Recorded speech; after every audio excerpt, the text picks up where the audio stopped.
This is a story of the two princes who became the most powerful beings in the world, and the name of this story was Far beneath the tumultuous surface of the world, in the silent, crushing pressure of the deep, lay the twin cities of the ocean. The first was Atlantis, a city of benevolent light, created by King Atlas, its towers grown from living coral and enchanted pearlstone, shimmering like starlight beneath the waves. Ruled by the strong and wise King Orion, it was the home of humans transformed by ancient magic to thrive underwater, their eyes glowing faintly with ocean light. Atlantis was unity, protected by powerful currents. The second was Aquaria, the Shadow Kingdom. Built in the abyssal trenches where sunlight never reached, its cities were carved into volcanic rock, lit by molten lava and dangerous, bioluminescent fungi. Born from the rebellion of King Atlan, the twin brother of the first King Atlas, it embodied independence and the wild, dark power of the deep sea. The conflict between the two kingdoms was centuries old, a silent, seething war between brothers that went on for years. Each king had their own, or these battles went on for years. These conflicts were embodied in their royal weapons. The golden trident, wielded by King Orion, it held the soul and unity of Atlantis, commanding the tides and elemental power of the sea, created by King Atlas.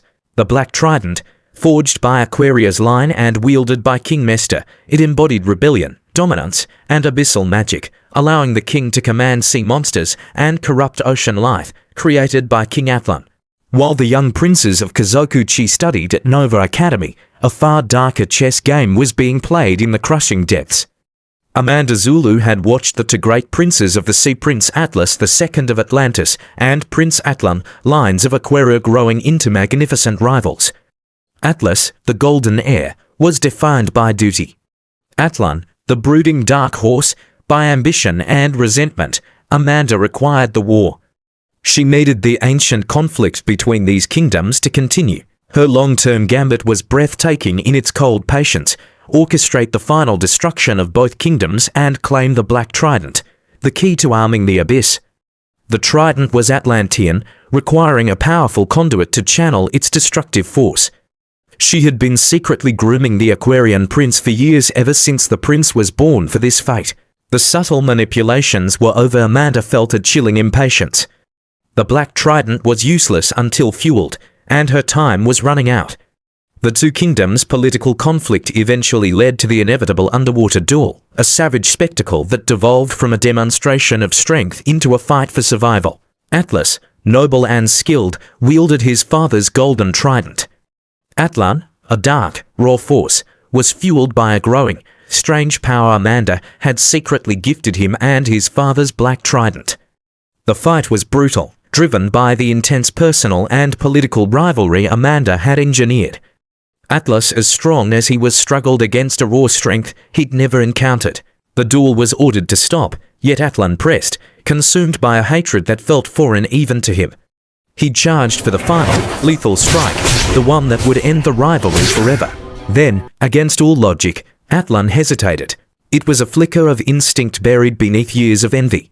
His blow landed, but it was non-lethal, a tiny crack in Amanda's design, a shard of compassion she had failed to extinguish. This display of mercy enraged her.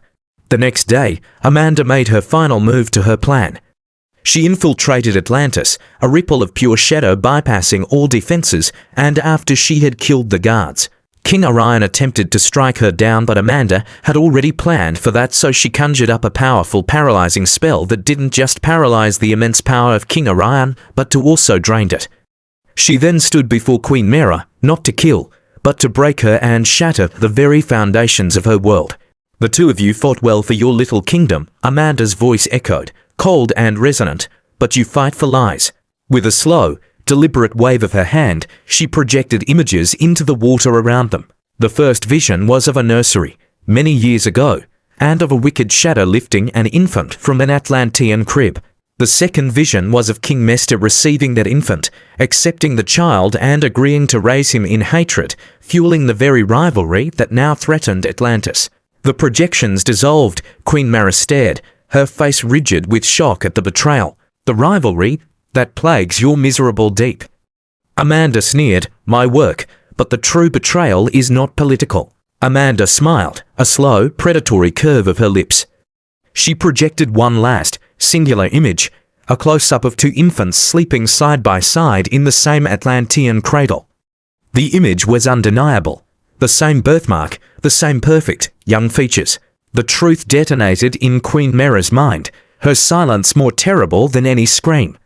She wasn't just betrayed, she was robbed.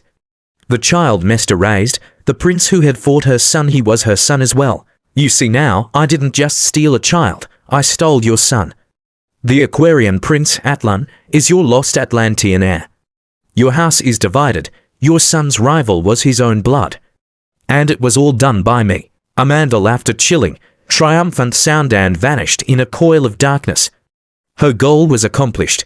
The seed of hatred was firmly planted.